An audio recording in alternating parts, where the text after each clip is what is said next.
Welcome back, everybody, to game number 2, DK versus MUFC. This is a best out of 3 single elimination playoff bracket action for Beyond the Summits World Tour, which if MUFC win this game, they will advance. DK will be knocked out of the tournament. If DK win, we will go to a deciding game number 3. I am LD of dotacommentaries.com, and of course, joining me is none other than GoDz. Together we are David and David, and GoDz, how are you doing, man?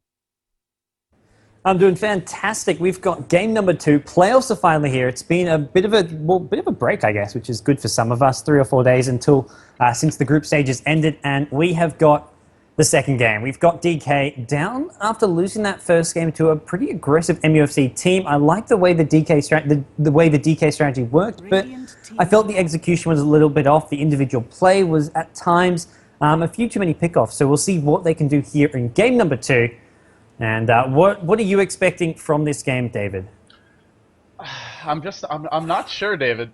But we'll have to see. Here's the thing for me though: is Lycan loses another game, and I don't feel Burning played particularly poorly. Obviously, he made some mistakes. He didn't play perfectly that game, but by no means did he play poorly. This is just Lycan is just not winning many games nowadays, and he's getting banned as much as Darkseer. So, I mean, maybe this hero doesn't deserve the bans, at least. Now, maybe some teams don't know how to deal with him or aren't comfortable playing against him. So if that's the case for your team, then yeah, you go ahead, you ban him out. But a lot of teams are. And MUFC, to me, they're one of the very best styles as far as teams go for dealing with them, because they like to run the aggressive junglers. And they're actually going to ban him out anyway. But Ling was doing a great job of dealing with that Lycan in the early game and through the mid game. In the end, though, this means Darkseer slips through. And, well, a hero is banned as much as Lycan, but not rocking that 4 for 11 win rate. Darkseer is up with a 75%, 9 for 12 win rate. This is a hero that does it all. Great soloing, great in the off lane. We've seen him even go mid before up against heroes like Templar Assassin. Whatever you need Darkseer to do, he can do it and do it well. Yeah, Darkseer is a fantastic hero to pick, and not at all surprised to see DK first pick it. And they're one of the few teams who've actually ran a jungle Darkseer. I mean, it does go back to the Gigabyte Dota Masters, where they actually played him in the jungle. They got him sort of some early levels, and then they didn't use that. They didn't just go smoke Iron Shell trick there. They just got him ganking. They got level 4, level 5, and then he ganked the safe lane. They had a dual lane there. They had Darkseer come out and gank. So they're a team who have not just always sent him into a side lane solo position, which, I mean, for me is something that was really cool to see. So we'll see where they want to send him this game. Still pretty much too early in the draft to even speculate onto these sorts of things. It's going to be MUFC, though, picking a Templar Assassin. Have they got Nick? Yes, Nick is now here. They're no longer playing with Ken. They had Ken as a stand-in last game, but Nick's now here, so they say, okay, Nick's here, we pick Templar Assassin. Easy as that. And last game we saw that TA got a respect ban from DK, but this game it slips through. They do get a Darkseer in exchange, and up against TA, Darkseer is a very good hero to help deal with her. That Surge would be very effective for running away. The Ion Shell, if you want to lane 1v1 against TA, Darkseer wins that lane 1v1. So we'll have to see where Nick is laning, where the Darkseer is going to go. But if you get a Darkseer, you can turtle very effectively. You can go for that mid-game kind of defensive style of play. Look to get Burning big, and Darkseer going to be great for that. Venomancer as well. A pretty strong dual lane here if they want to combo them up. DK get a lot of heroes that really fit their style, and I think this is lineup they're going to be more comfortable with in those head-to-head engagements. MUFC, we'll have to see where they want to go. Not much team fight, not much crowd control, but they do have some strong laning phase, some good single target damage coming out from them. Yeah, no, absolutely. The Morphling almost definitely going to be going in the hands of Burning as that hard carry role, and we'll see where and how MUFC want to deal with this. And I think it may be the Enchantress pick, something they used last game. They like to run that offensive jungle here, and they even if it's not an offensive jungle Enchantress, it didn't work out too well for them last game. I mean, they ultimately won, but the Enchantress itself put a bit of pressure on, but got shut down fairly well. So I feel like even if they pick up Enchantress, played in the safe jungle and just go for some early ganks either in mid lane, on the bottom lane, go for some early pushes, it's definitely a possibility, but they're going to go with the Sand King for now. And that's, well, it's potential support here, potential solo here. It doesn't really reveal too much with what MUFC want to do. This is a hero that lane plays quite frequently when he's not playing a jungling hero, so don't be surprised at all if he plays that, if they opt not to go for the jungler at all. If they wanted that Enchantress, they probably would have taken it with that third pick, so looks like MUFC not interested in going that direction, and Boke are going to get the ban here. And for DK now, they have 2 of their core farmers, the Darkseer and the Morphling, maybe room for 1 more. Although with this Venomancer pick, and I was mentioning Darkseer can handle TA mid, but so too can Venomancer. We'll have to see. DK are one of the few teams that have gone for that 1v1 mid, Venomancer versus TA, and it worked out great for them. That was only a 1-game sample size up against Mouse Sports. but it is an option if they want to go that route. And that's the thing to me right now, is where is TA going to lane? Because there's 2 lanes where she's going to struggle. The lane with the Venomancer and the lane with the Darkseer. We'll have to see, but that's going to be a question for MUFC. Where do they put this TA? Because TA is a hero that needs to have a good start to have a successful game, and, well, we'll have to see if she can find it. And they've almost always ran her as that solo mid role. So if DK are expecting that, I mean, you mentioned that game back when Mouse Sports had it mid and they put the Veno against it. Maybe we'll see that once again. I mean, it does sort of force DK into picking up 2 support heroes with their last 2 picks, but they can easily do that. They can run the Shadow Shaman as a support, something that the Chinese teams love to do. There's other options as well. Looking at heroes like Tidehunter as well as Earthshaker still in the pool. Even Windrunner is a support hero that these Chinese teams will use and is still in the pool. So Windrunner I'd expect to be picked up by at least one of these 2 teams. Both teams love to use it. Super known for some crazy shackle shots, and MUFC, another team who love Windrunner. And as a result, it does get banned out by Burning. Yeah, I do like that Windrunner ban quite a bit, and I mean, especially against a hero like Darkseer. If you can lock him down when he tries to surge, that's going to be a real problem. Where do MUFC go from here? They have a little bit of team fight in the Sand King, but to me, this lineup is not really going to win a team fight up against Darkseer and Venomancer, plus Morphling waving over the top of it, a lot of burst damage, a lot of AoE. Maybe they go all in with the gank, with sort of the aggressive lanes, the aggressive early to mid game. This is a situation where, to me, it's DK's draft to lose. It's DK's game to lose because they get a Morphling, they get some core heroes. They're just so good at turtling, at getting that Morphling good start. MUFC, I'm not counting them out of it. I'm not saying they're behind, but they're going to be the ones who have to make things happen in this game. Whereas DK, if it's just a passive game, they'll be fine with that. If MUFC overextend, they can find kills. To me, there's much more pressure on MUFC to make things happen with the draft, and then once this draft is complete in the early stages of this game. Yeah, no, I definitely agree. MUFC have fewer options as to how they can lane this, and even with the options they have, there's a lot of counters to what they can do. So as far as their last couple of picks, I mean, heroes they like to use, maybe the Tiny, maybe something like a Slardar. I mean, I've seen Sharky play a lot of Slardar. Comboing that with a hero like Shadow Demon can work out, but I still feel they are somewhat on the back foot here. They may just want to go for I mean, Enchantress is still in the pool, but they didn't pick it up third. They can get it with one of these last 2 picks, so they may just want to go that route here. DK now, getting into their extra time for the first time. They've actually had all their extra time left as opposed to MUFC who've used up almost all of theirs. So they're going to go for the Enchantress first. And I like that. It does prevent MUFC from getting it. It does allow DK to still potentially run the Venomancer as a solo mid. And we can see Enchantress in the jungle with another support hero. And then the Veno countering the TA at mid. Assuming MUFC do want to send it mid. Maybe another team fight specialist. Something like a Tidehunter could work out really well with this Enchantress, I feel. And he doesn't have the best laning stage, generally, but it's not going to matter if he's double jungling. Then you have 3 very strong solos. Venomancer, Morphling, Darkseer. Morphling, Darkseer, nigh unkillable. Venomancer, a little bit easier to gank off, but can be very strong in the lane, especially if he goes mid. We're going to have to see where they want to lane it, but I do like this pick. It gives them the flexibility. If they want to run Venomancer as a support in the lane, they still have that option. If they want him to be that solo, they can go that route as well. For MUFC, I like this pick a lot. It fits in perfectly with the previous ones. A very aggressive hero, a lot of burst damage coming out, gives you that AoE to help deal with the creep waves. Sand King to set everything up with Burst Strike, Light Strike Array to follow, and Shadow Demon as well with that Soul Catcher. DK still pretty squishy for the most part, and they're going to go for a Tinker. So another hero that can stall the game if he gets a good start. But now they have a lot of heroes that require farm, require levels. Even Venomancer as a support really needs to hit level 7 to max out those wards. Ideally, you want to hit 11 for the level 2 ult, so DK, they have some good turtling options, but this is also a pretty greedy lineup, I have to say. Yeah, the Morph as well as the Tinker is a lot of farm-dependent heroes. Darkseer hero who can sort of get by with minimal farm, but the problem is going to be if your Darkseer doesn't get farmed, he can get insta-KO'd before a team fight begins. I mean, imagine if there's an initiation coming out from Sand King, followed up by Lina and TA on Darkseer. They can chain stun him and kill him, and there's no sort of hero like the Tidehunter you mentioned earlier, which can act as that big team fight controlling hero. So I feel if Darkseer is going to have to be very careful with his positioning, and there we go. MUFC, more aggression, more ganking heroes, and I feel that Darkseer is a bit of a liability with how little backup he's going to have. There's really nothing to follow him up. If he goes in or if he gets picked off, there's no AoE spells, there's no counter initiation stun, there's no ES, no Windrunners, no Tidehunter Ravage, just no disables whatsoever, really. I mean, it's just vacuum. I'm about to say, that's a better way of putting it. What actual disables does DK have? It's pretty much non-existent. So that means they have to win pretty much the laning stage as well as just really total up and get Morphling fat. So if they can avoid MUFC's ganks, they may be in an okay position though. Well, DK do have the ultimate answer to teams that want to dive, that want to push, and that is March of the Machines. If you can get up a couple points in it, that will make life very difficult for MUFC. Even when MUFC finds kills, and they are going to find some with this lineup, there's no questions about that. The real interesting point to me will be, can they turn those kills into towers? Can they turn them into good map control? We'll find out soon. Meanwhile, we do have Sharky playing the Lita. He's playing that support role with wards already picked up. Ling going to be on that Chaos Knight.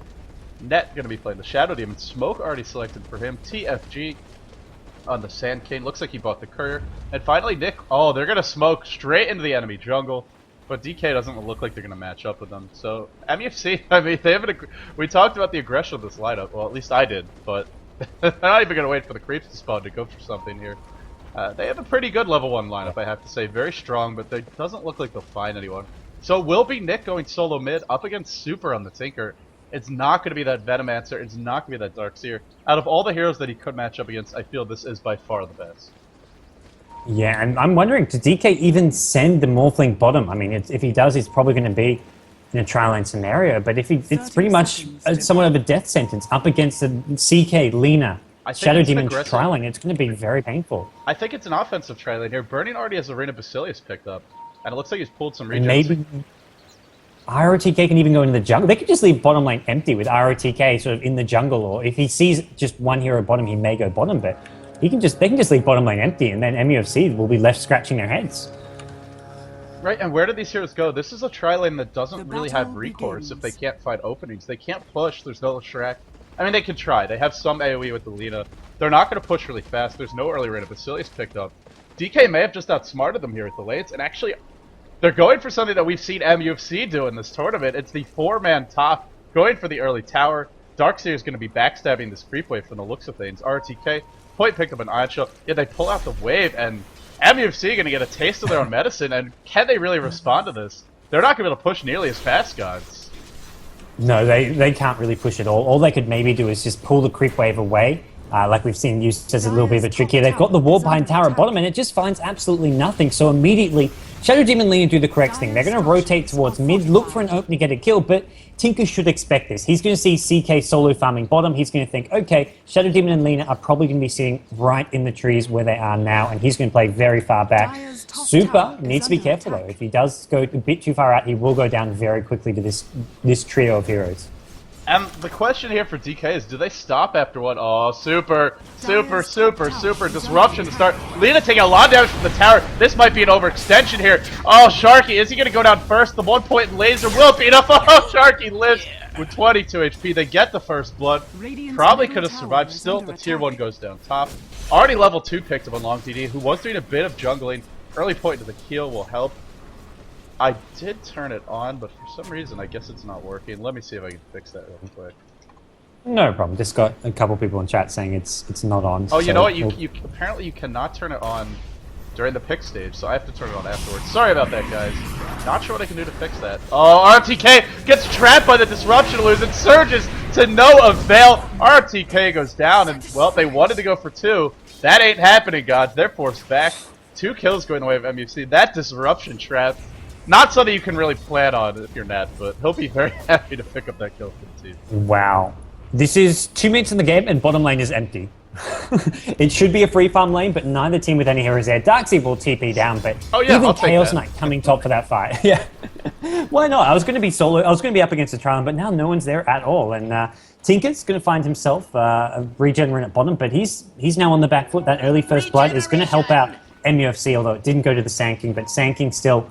Bottle should be out fairly soon. I really like this adjustment by Super. Normally when you see Tinker solo mid, early bottle or soul ring is the pickup. Generally it'll be that bottle unless he thinks he can't get to the runes, but it's boots for him. Now I'm not saying they'll keep him alive. There's a lot of chainstone that's on disable, but a couple extra points in the movement speed might be just enough to be able to run away to force heroes to tower dive. And with 2 points in March, if he gets it off in time, MUFC could still be punished heavily. And with that early tower down top, looks like Bernie will be trying to farm here, trying to push. Maybe this is where you go to actually pull the hard camp, which it looks like Enchantress farm that.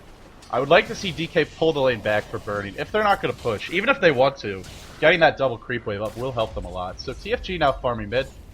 After a couple of early exchanges, it's 1,000 gold lead for the Radiant, so they are still in the lead. Experience-wise, quite even, thanks to Enchantress jungling.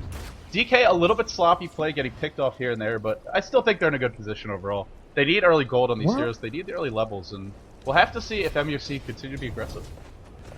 Yeah, the entire gold lead though is pretty much just summed up by the tower. If you look at look at Tinker, look at Morphling, neither hero farming all that well, and that to me is going to be a bit of a problem for them later on. I mean, both those heroes will need to catch up, will need a lot of farming. It's going to be Sanking at mid.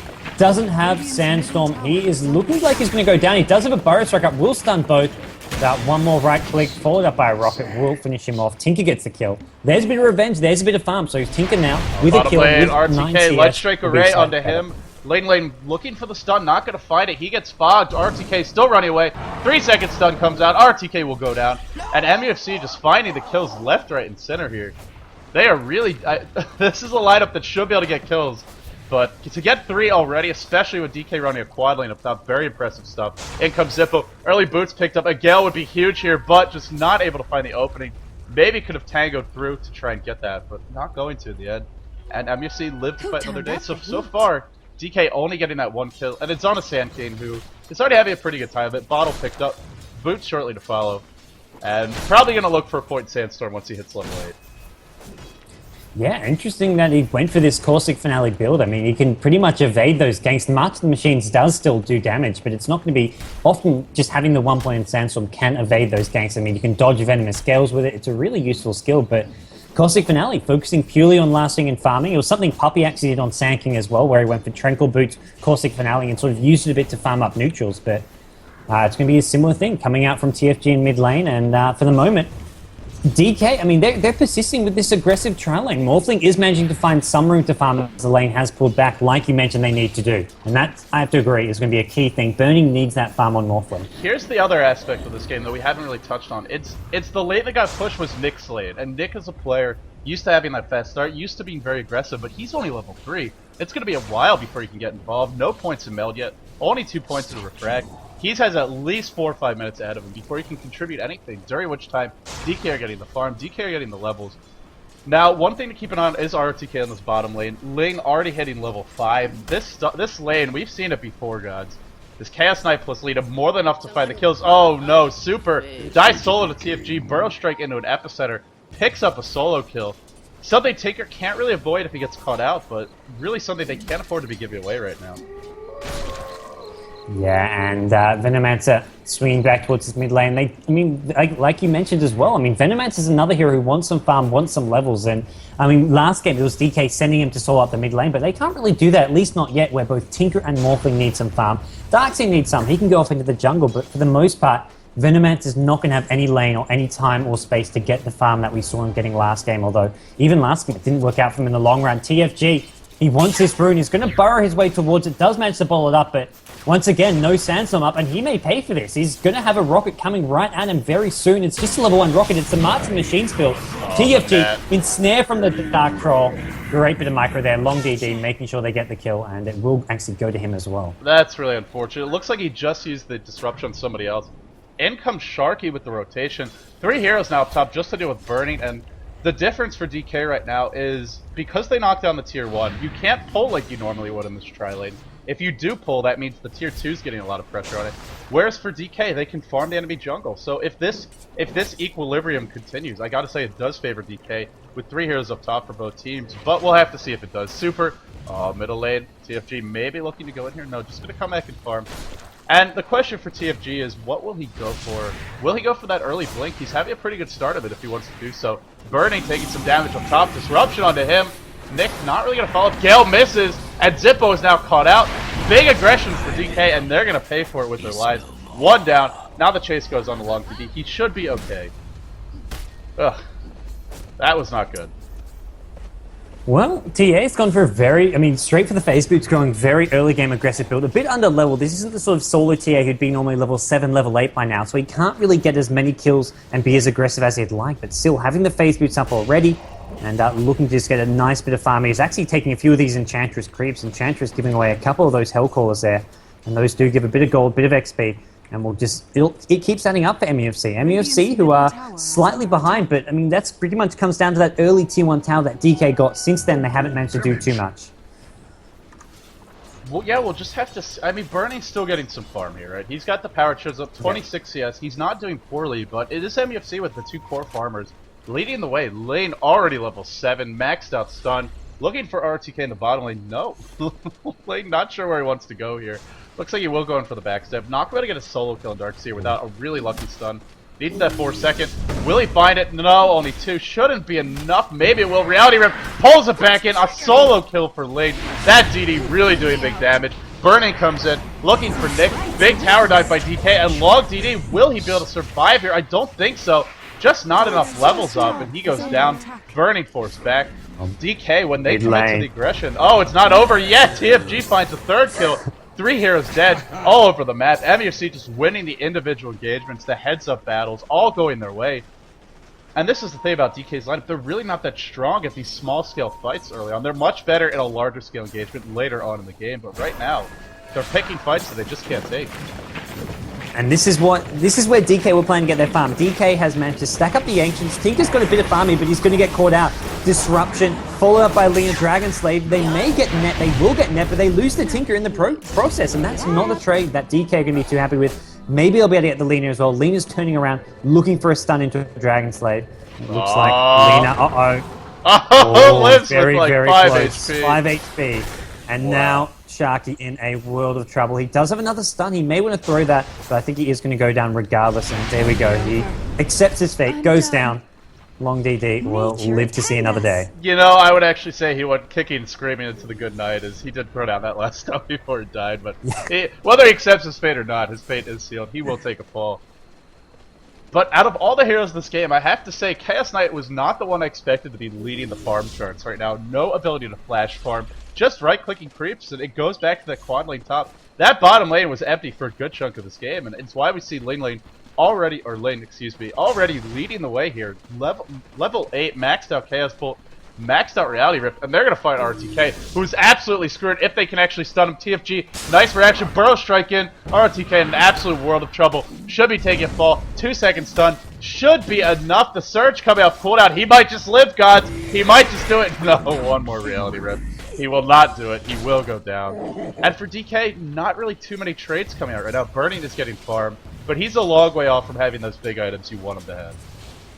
Yeah, and I mean, Darkseer has absolutely nothing. Just the Soaring Tranquil Boots, a nice sort of early game combo, but at this point he wants to begin up a Vitality Booster, start building towards his pipe, start getting even a mech up for his team. He needs to get those sort of, basically those team fight items as well as the survivability items, and it's not happening.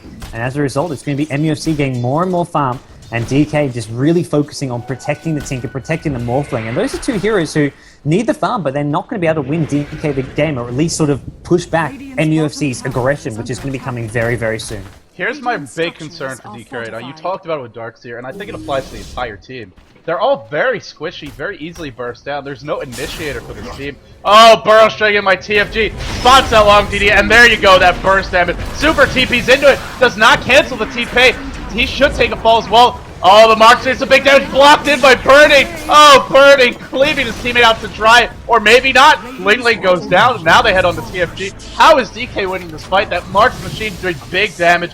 Really hurting MUFC here on the tower dive. Buyback from Lane. Charges in. 2-hero Burrow strike. The Rockets will pick him off. Only 1 point into that sandstorm. And with the buyback, Lane looking for the opening. Zippo maybe going to go down. Is there going to be an opening? Even Nick joins the fight. Everybody in the bottom lane. It's a party. And the question in who is invited? Who's going to be welcome to say it? Looks like Zippo might not be. Pull back in. No, the March.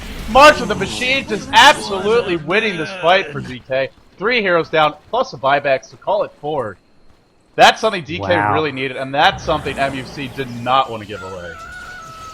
Well, MUFC were the pinata of the party as DK just pelted away at them. The Marching Machines with just non-stop, unrelenting damage. It does so much damage. It's just something that a lot of teams initially have been sort of underrating, and now they're realizing it can be very, very powerful. We will see RTK gets caught up by Shadow Demon Lee. Disruption as he surges. Lena's stun going to land, and RTK will go down. So MUFC, they get a small retaliation on the Darkseer, but they did lose that fight, and they lost it quite badly with a buyback as well from Chaos Knight. Died both twice in the one fight. And there's your boots of travel up on Super. I think he had them just in that fight before, but he definitely had them after it. And with these boots of travel, he can really shut down these pushes. I'm not sure where MUFC are going to find their second tower. I was talking about how the burst damage is great, but they have to find those openings. They have to find the kills. And diving towers against Tinker, we saw perhaps a shadow of things to come with that March just chewing apart their lineup. So we'll have to see. For DK right now, the name of the game is Tinker protect the towers, keep all those lane pushed out, while Burning looks to farm, looks to get big, and hopefully survives the burst damage. He's got a Ghost Scepter picked up, and I love this choice. Although it's mostly nukes coming his way, he is up against the TA, he is up against the Chaos Knight, and this Ghost Scepter will really help out in that regard. Yeah, he's just going to look to basically turn the tides right from the start of the fight. Against Lina, Shadow Demon, you can just insta-KO these heroes and then turn it into a 4v5, work from there, and that's sort of how they can make up for having fewer disables if they can just make it a numbers advantage from the start. So I think it's a smart pick up there. And he's a hero that even against all those disables, he can wave in, basically insta-shotgun someone, then replicate out, and then they just go back to farming, go back to pushing down lanes, avoid any team fights where their lack of disables is going to come back to bite them. So I think it's a smart decision to go for this Ethereal Blade as well. And for the most part, DK, they're still looking pretty decent here. They've caught up in terms of kills almost, and they're not really too far behind. If anything, they're slightly ahead thanks to about a 1k gold lead. They do have the lead right now, and I'm completely with you. I think I love the Ghost Scepter pickup. It has a lot of utility even before he gets the Ethereal Blade, like I was mentioning. And then, like you said, it gives you that burst damage, and that's something they need. They don't want to be fighting a 5v5, at least not until Darkseer gets a bunch of levels. And the items to be able to tank, because we've seen it here. Early Cloak, I do like this pickup, but he could still easily be comboed down. So, here's the thing right now for DK, is Nick is not far off of a Blink Dagger, and this could be absolutely huge. What are they going to do against the TA with an early Blink? March, they do have some damage over time. Nick might be a little bit squishy, but there's no way to stop him from attacking. And that could be a problem as Ling, really aggressive play. He will back off, going for these cheap, cost-effective items. Tower Trades and the Bracer picked up. MUFC, they want to continue to be aggressive. To me, that big item, though, will be Nick's Blink Dagger, and we'll have to see how much use he can actually get out of it once it comes up. Yeah, it's all about the Blink Daggers, Nick's, and then probably a minute or two later we'll see TFG get his as well. He's sitting on 900 gold at the moment. He'd love to get one, and he's looking for this Tinker at top lane. Super going to TP his way out, and TFG still lurking around this enemy jungle here, but not finding too many openings here. And mid lane, this is what we saw last game from Zippo on the Venomancer. Just sets up the play wards that mid, just holds the mid lane while his team apply pressure elsewhere. There's 4 DK heroes at bottom. Going to get this T1 tower unless MUFC makes something happen. It looks like they want to do just that. Oh, the rockets fly through, and this is what's so difficult about defending a tower against Tinker. They're fighting under the March. Look at Sharky just absolutely disintegrate, and TFG probably going to be the next to follow here. Burning has not even been focused yet, and that could be a big problem. In comes Nick, but this is a bad fight for Nick. Everybody is dead. TP'ing in one by one, getting picked off, fighting under the March. 4 heroes go down. Burning another 1k gold. Killing spree for Burning, a tier 1 flame. DK just getting the better positioning. Once Tinker sets up under your tower, you just can't defend it. You really can't.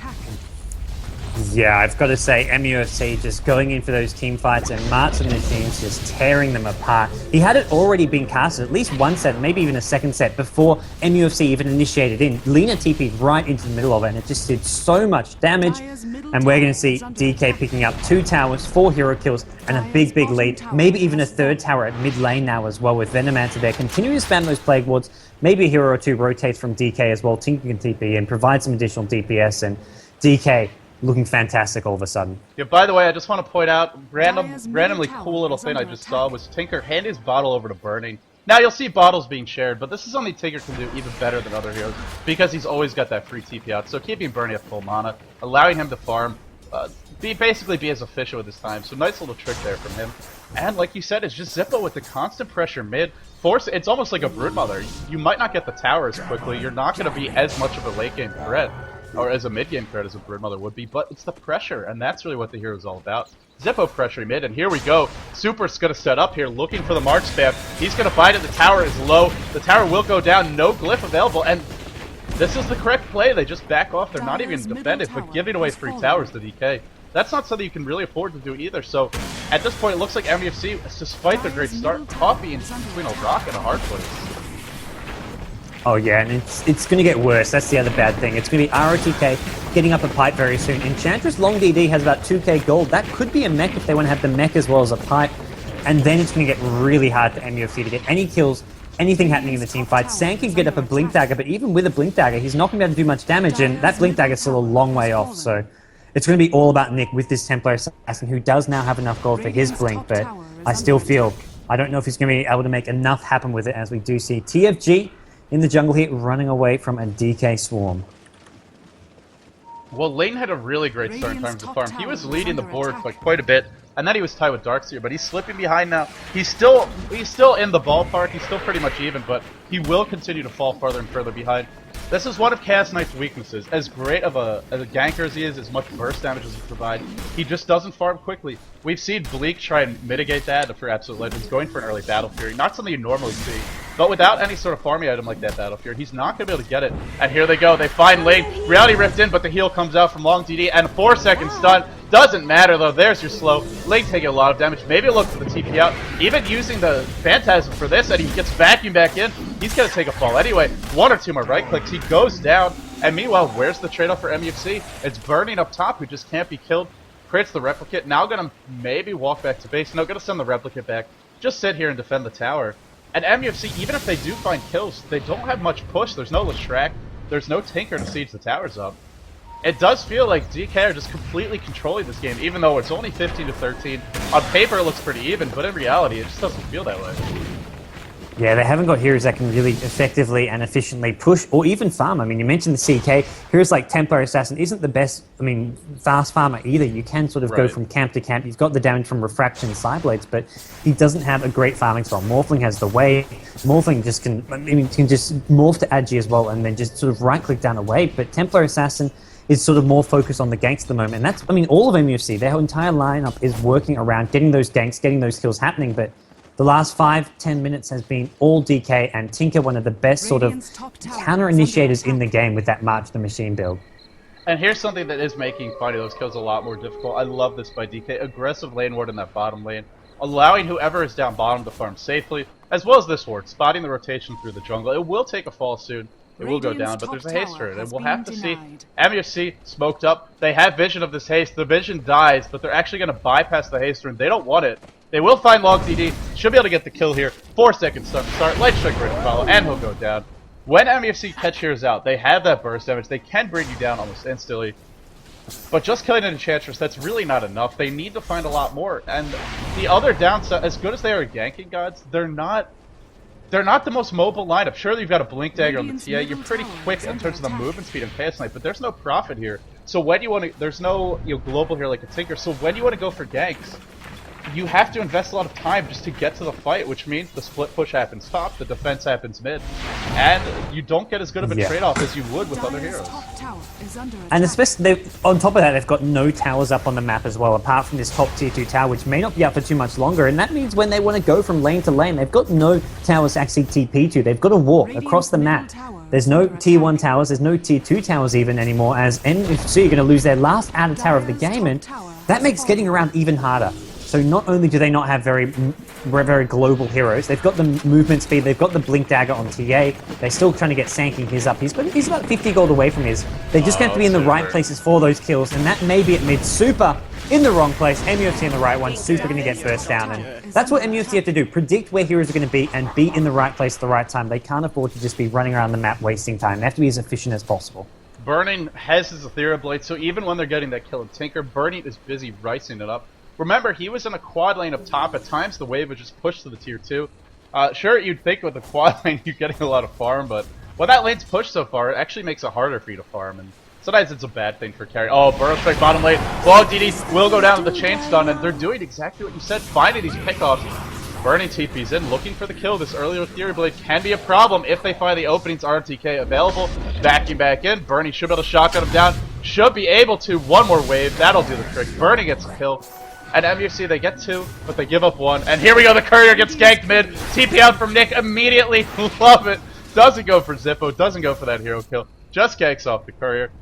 It's a bunch of gold in their pockets, and to me, that's something MUFC really need. That's going to help out Sankey, who just picked up a Blink there. It's also going to help out Chaos Knight, who is going to be their primary late-game damage dealer, along with the TA. But TA might be getting kited this game. There's a lot of slows. There's a lot of crowd control, although there's no hard stuns. And Ling, they really need multiple heroes who can have an impact. Just the TA who's having a good time, that's not going to be enough. So getting that Courier kill, that will help Ling out quite a bit. Yeah, and I agree. All gold all around is what they need, and Templar Assassin wants to get some more damage up, maybe a BKB as well, just so you can burst down heroes. And looking at sort of focusing down the Venom, the Enchantress, these squishy heroes. Lane. Enchantress has gone for a very squishy build. Bottom lane, oh wow, Epicenter Blink burning. He needs to be morphing to strength here. Oh no! DC. Oh, he was lagging. Oh, that was unfortunate. Now, I'm pretty sure he would have lived there just by morphing to strength, even through that epicenter. Although, as I say that, Lito was coming in. A long-range Laguna blade might have been enough, but either way, unfortunate bit of luck for Bernie. Gets caught out, goes down to the epicenter blink stun combination. Yeah. And he would have had more. You can morph while stunned, and you can also he could have waved out after the stun. So I definitely think he would have lived there. So very, very unfortunate for him. And Tinker needs to be careful. Tinker's just TP'd bottom, and as you mentioned, Lena on the way, sanking. Stun will be up in about 2 or 3 seconds, well, in 5 seconds' time, if he does manage to get a bit of mana from the magic wand from the bottle. There is a 4-step, so Super might be able to get away from this, but it really comes down to the timing, and we'll have to see if Super knows exactly how long it's left before that burrow strike comes up, because really what he could do is 4-staff, rearm, 4-staff again, and then just immediately TP out before TFG can bottle up. We'll have to see if he does it, but he is in a bit of a precarious position, and if they get this kill, that is both of the 2 big damage dealers, sort of the late game threats on DK, going down in the space of about 30 seconds, and that would be a big win for MUFC. They have been fighting the kills here, but still look at the gold graph, look at the experience graph, massive lead coming out right now for DK, especially in gold, and they are a very gold dependent lineup, so to me this is a big deal. By the way, here's the source of that gold. It's longdd with the Hand of Midas. We saw we saw RTK go for one of Brood, a little unconventional, understandable, but Enchantress Hand of Midas. I'm not sure I've seen this before. Maybe you have, but this is a little more income into their banks. I've seen it once before, I think, in a Dota 1 game, and that was used to counter Necrobook. There's no Necrobooks here. There's nothing of the sort to counter. So this is all about farming as well as getting levels, and levels will help Enchantress. It will give Enchantress that additional HP and survivability. But I'm very surprised by this Midas pickup. This is definitely the road less traveled, if you will. And we'll just have to see if it works out. For the moment, it is, because they're holding on to their outer towers. 4 towers still up, giving them a lot more map control than what MUFC have. And as long as those towers are up, it makes it a lot safer to farm. MUFC, I have to say, for a team that's down all 6 outer towers, they're doing a great job of staying aggressive, finding the pickoffs. This is something where a lot of teams will feel unsure of where to go, unsafe to leave their base. But this is MUFC's comfort zone, playing aggressively, going for those hero kills, and so far they're making it work. As it looks like Bernie is still disconnected. Hopefully he'll be back soon. I guess having a bit of a PC issue. In fact, right as I say it, guys, he comes back. Welcome back, Bernie. Welcome back to the game. Welcome back indeed, and we'll see. It looks like he is ready to go. So we'll have to see if Super can manage to get out of this bottom lane. I have to agree with you. I think he will here, unless he sort of doesn't recognize the threat that is going to be this lane. He knows the epicenter down. There's your 4-staff rearm. And you pretty much telegraphed it. He rearms. He can 4-staff again. Not even going to need to, and he's just going to TP back home. And in comes RTK, who has a pipe picked up here. 1,700 gold in the bank. Man, he was really struggling for a time there, bro. This is Darkseer for you. He'll find a way back to the game. 97 gold. Farming 2 camps at once. Maybe a little bit too much, though. As Shadow Demon and Lino lurking in the wings here. RTK wants that last creep. Now he charges in, looking for Sharky, looking for Net. There's the Purge. Soul catching a fall. Doesn't even get to use the pipe. Gale hits on 2, though. And Zippo with the DD. What can he do by himself? Poison Nova on 2. Rockets to fly as well, doing some big damage. But MUFC, they find the kill. They immediately look for the TP out. And it looks like TFG should be able to get away. No, Blake? No, just gonna TP. He'll be fine. Not too much in the way of lockdown for DK right now. I would really like to see Super get maybe a Yule Scepter or Sight Device. Something to cancel these TPs, because that's something we can see a lot more of this game. Only Vacuum is really available to deal with that. Yeah, they're lacking very heavily in terms of disables here, but I don't think they're too worried, because they're just looking to turtle it up, take it late, get burning really big, really tanky. Same for the Tinker, not so much as tanky, but get him big, get him farm, get the Sheep Stick up, get a Blink Dagger, get a Shiver Sky, get what they need to give them the survivability. And in the meantime, you've got Chaos Knight and Templar Assassin, who just can't farm as fast as these 2 heroes. They're just not as efficient. They can be aggressive, they can go for those free Roshan kills. Well, not really always going to be a free Roshan kill, but being on the dire side, it does give them the possibility. I mean, they could pretty much TA with 1 or 2 heroes, could go into Roshan now, and they'd probably take it uncontested. So that's going to be something that MUFC probably look to do, and then look to sort of go for a bit of a push or a team fight following that. The PC issues, they persist for Bernie. He disconnects. Hopefully he'll be back soon. Yeah, I mean, you talked about it. They're just not farming as fast. Chaos Knight really slipping behind here. There's 5 heroes up at around 100 CS. He was leading the charts. Now he's down by about anywhere from 10 to 20, depending on who you're comparing him to. And Ling, only with the armlet up, probably going to go for a BKB now. Although there aren't many stuns, there is just a lot of nuke damage, especially with that Ethereal Blade. I would expect to see a BKB. It could be a drum, but it's kind of late to pick that up. So we'll see where he wants to go. But whatever he wants, it's going to be a while before he gets it. And while he's working towards that next item, Bernie will be skyrocketing towards his. Enchantress will be getting hers relatively soon as well. I wouldn't even be surprised if longdd went for something just more aggressive, maybe an Aghanim Scepter. Even a BKB would not be bad at all this game, up against all these stuns, all these nukes coming out from MUFC. But whatever he wants, he will have it fairly soon. 1700 gold in the back. Academites coming off cooldown. And yet the longer the farming war persists, the more it does favor DK. So for MUFC, just because of the nature of their lineup, the rate at which these heroes can farm, it will be a race against the clock in that sense. Yeah, no, I definitely agree. And it's going to come down to what they can accomplish over the next 5-10 minutes, whether they can get a few kills here. And if they can, I mean, shut down just one of the two heroes, if they can shut down Tiki, get some kills on him, and meanwhile have maybe Morphling, just Morphling farming, they can deal with the Morphling if he's the only one who's going to be massive late game. Heroes like Venomancer and Enchantress do not scale all that well going into the late game, unless Enchantress gets really tanky herself, which is not happening at the moment. Well, while we are waiting here, guys, I am enjoying this Skirmishes just flopping around in the mid lane on the Radiant side, right up the hill. Just oh wow, he's doing a little. Poor Frogman. I don't know why the head isn't moving and the legs are. I guess it's a death thrash or something, but it's been going on for a couple minutes now. Her should be respawning relatively soon. It would have been alive, except we had a long pause. Ends the game, we go again. Well, they want Bernie to get big, but he did die, and now he's only got 1,000 gold. Here's the one who's huge. It's Super, 3,500 gold in the bag. Super just having a fantastic time. If he wants to rush the Scythe of Vice, he's not far off of it. And this is Super who went down pretty early.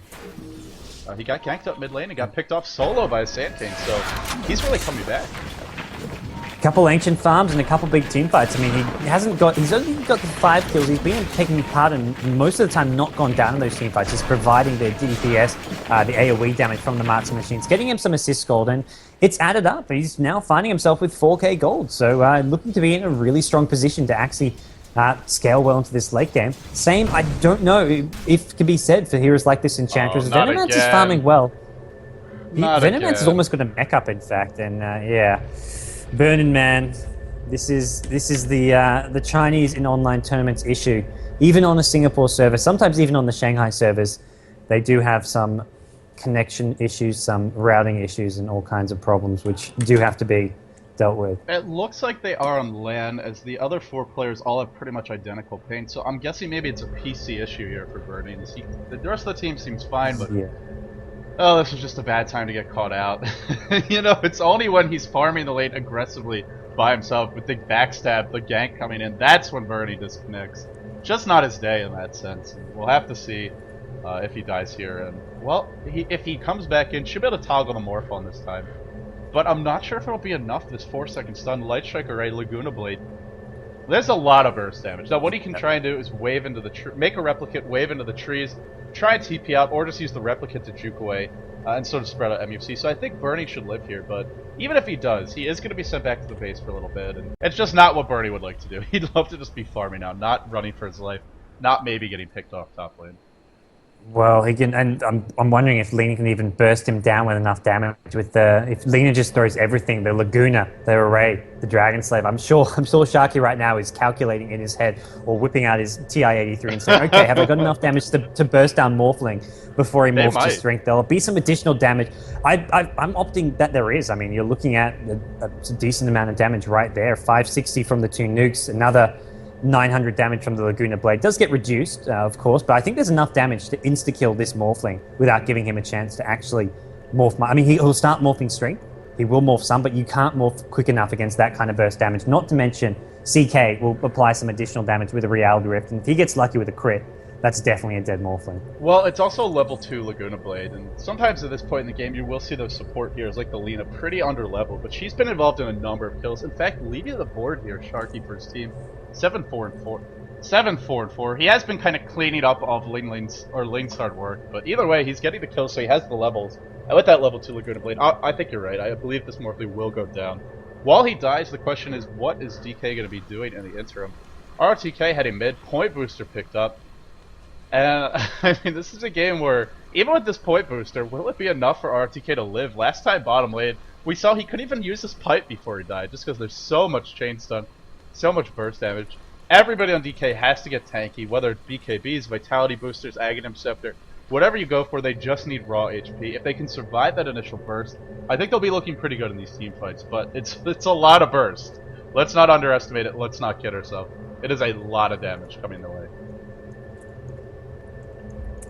Yeah, we'll have to see whether or not... I'm calling Morphling a dead man here. We'll have to see whether or not I'm with you. I'll be proven wrong. It won't be the first time. I have been proven wrong a couple times already with item builds as well as various other things. But, I mean, as far as the overall game, I feel DK just because of... I mean, I'm actually surprised. Venomance is almost finished off. I mean, it's got Vitality Booster, Arcane, Gem, Urn, and a Buckler. That's a mech up fairly soon.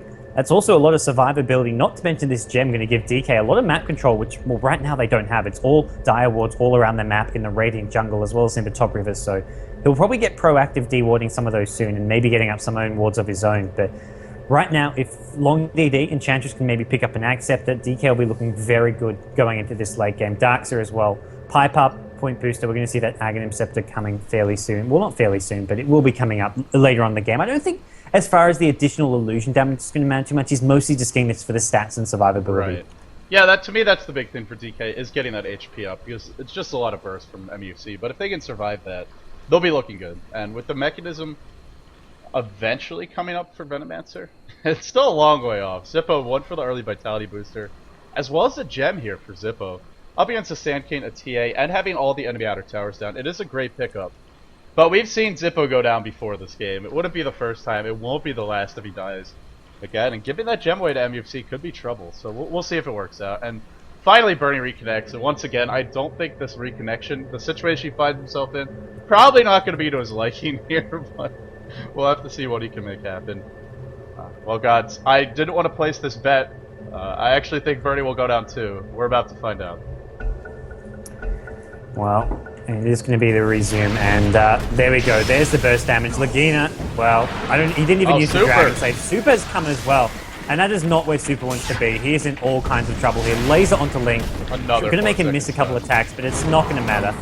Even without a 4-second stun, I've got to say, that was a ambitious TP coming out from Super, to say the least. Yeah, I believe he had time to cancel that, but opts not to. He'll go down in the end. And there's a double kill again onto the two farmers.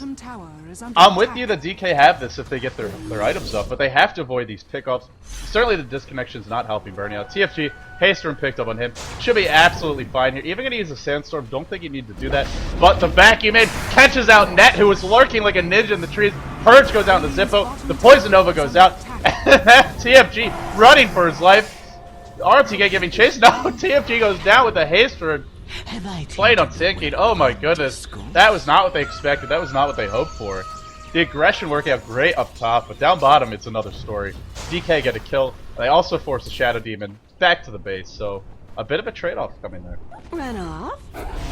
Yeah, and we're going to see Lena as well as Enchantress finding each other near the bottom river now. And yeah, I mean, that was...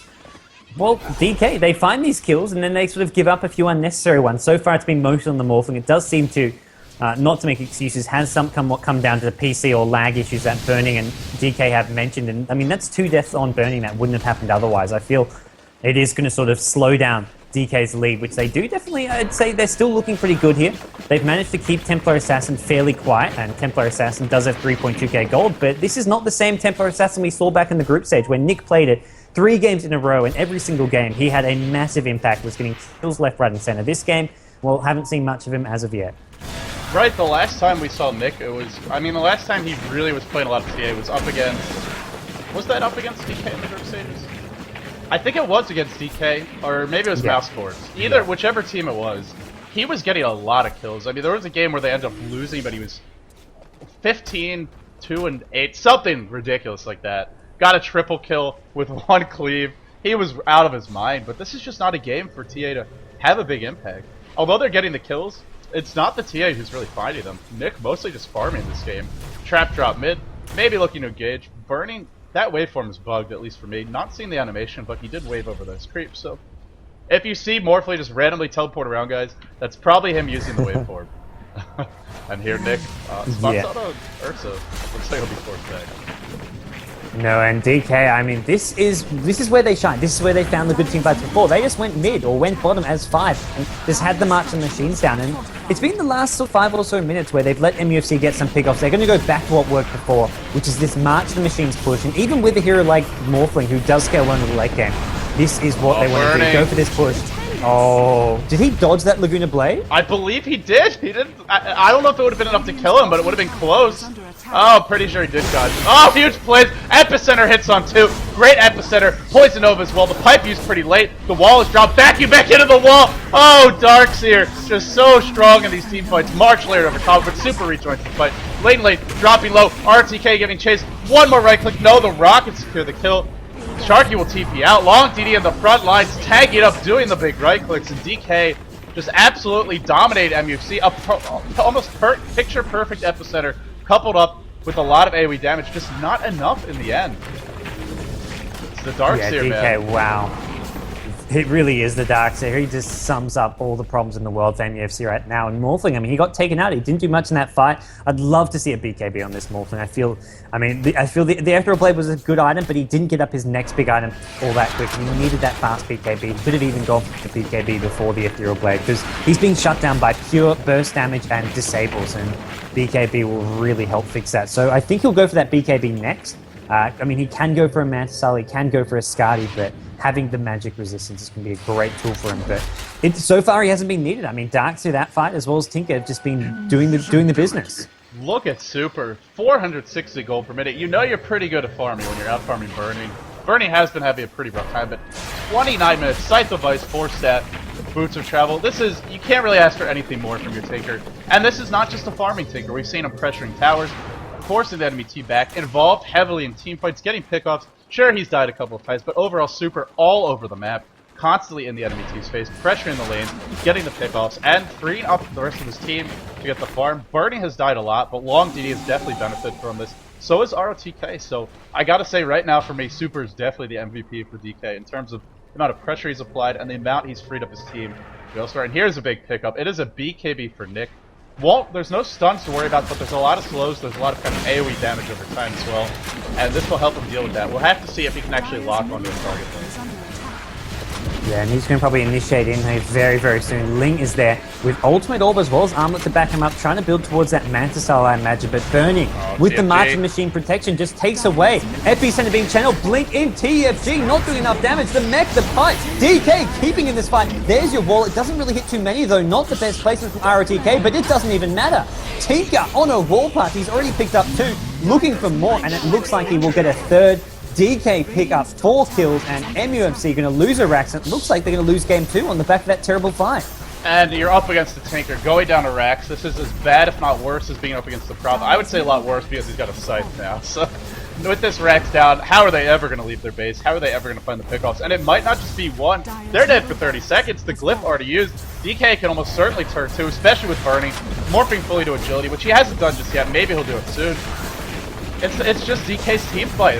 It's funny to say it because there's no Ravage, there's no big AoE ultimates, really, except for Darkseer. But it's just the Darkseer. That's all you need. It's a full team fight lineup in a single hero. And, well, we're gonna see Darkseer claiming another game. I can't say I'm surprised, but he advances to 10 for 13, banned 42 times, and every game where he's not banned, or 43 times I believe at this point. But every game where he's not banned, more or less Darkseer, even if his team loses, having a massive impact.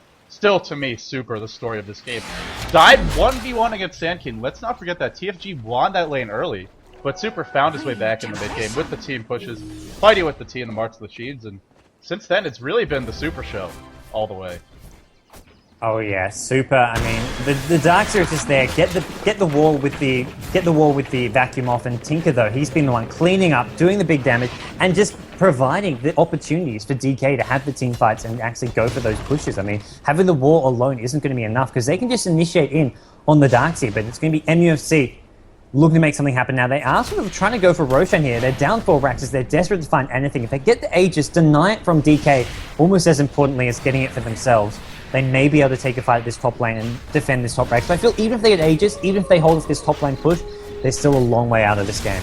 Right, to me this Aegis doesn't matter because they have a Tinker with the Scythe of Ice, so it might help you live, but Tinker can just chain stun you as long as they don't pick him off. And really, how do you pick off this Tinker at this point? He's got so much disable, March layered over, so it makes it really hard to find a blink opening. And, uh-oh, this is not good. DK are already going to have position up on the high ground. Even if they want to defend this one now, it's going to be very difficult to find the opening. Burning right click on the racks. BK picked up on him in spite of the fact that he's been dying repeatedly. Look at that. Tries to run in for a disruption, immediately drops to half health, will drop even lower with another rocket beam stab.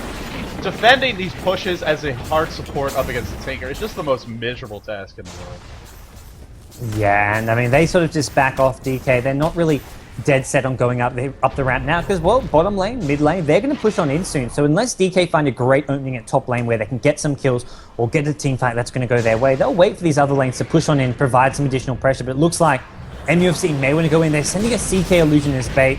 It does take a rocket. It probably hasn't been revealed. It will be obvious now. It does get actually sheeped up by Super, so they know CK has either got an illusion rune or popped off that ultimate. He's fishing around here. He's perhaps going to have a go. Looking to up, ling, thinking about it. Oh, they catch out Zippo. Mech will go down. No poison over. That could be big. Will it be enough? There's your wall. There's your Rakumin. As well as the Morphling just going to town here on Nick. Nick forced to hide. And it looks like TFG will take a fall too. RTK has the set. Looking for the kill. Could vacuum him onto the high ground or just go for the kill. Whatever RTK wants to do. Has his options here. TFG, wave 4 mid to the adaptive strike. They get the pick off. And now it's longdd on the back foot. Has the heal. Gonna pop it now. Nick already used the Aegis, and he'll come back to life. But this Aegis, what will it really amount to? Tinker, super back in the fight, and Burning finds another kill. Picks up the Shadow Demon, 4 kills, everything expended, out of gas. MUFC gonna move on to game 3. They're gonna look for a fresh start. Yeah, not surprised at all. I mean, they went on a Venomancer, they killed a Venomancer, and that was the end of the team fight for them. Following that, they got absolutely team-wiped. The Aegis didn't matter, and it was just a big farm item lead going the way of DK. And really, I mean, MUFC, the lineup, they didn't have much of a late-game potential carry hero. The Templar Assassin didn't have the strong early game, and as a result, MUFC, they just never got the momentum they need to deal with this great mobility of the Tinker, the farm of the Morphling, and Darkseer. Well, it's a Darkseer. I really don't think MUFC made too many big mistakes this game. This is one of those games where you see a team win, and sometimes when a team wins, it's really their opponent throwing the game or not playing sloppily. MUFC, to me, played quite well overall. It was just their lineup was not really equipped to deal with DKs. If DK got a decent start, the Tinker dying mid, he's still got a very fast boots of travel, and that's, to me, that was the big item pickup. Once he got the boots of travel, all the lanes constantly being pressured, frees up Burning, frees up Zippo, frees up ROTK and longdd as well to get farm, to get the levels, and ultimately Tinker buys them time, gets them in the mid game, and then some great team plays with the Darkseer. That'll do it. So DK take game number 2. We'll be headed to game 3 momentarily to see who advances. This is the Beyond the Summit World Tour playoffs, and this is a single elimination bracket, guys. So whoever loses this match will be going home. The other team will advance into that second stage of the playoffs. But for now, I am LD, he is GoDz, and we're casting the Beyond the Summit World Tour.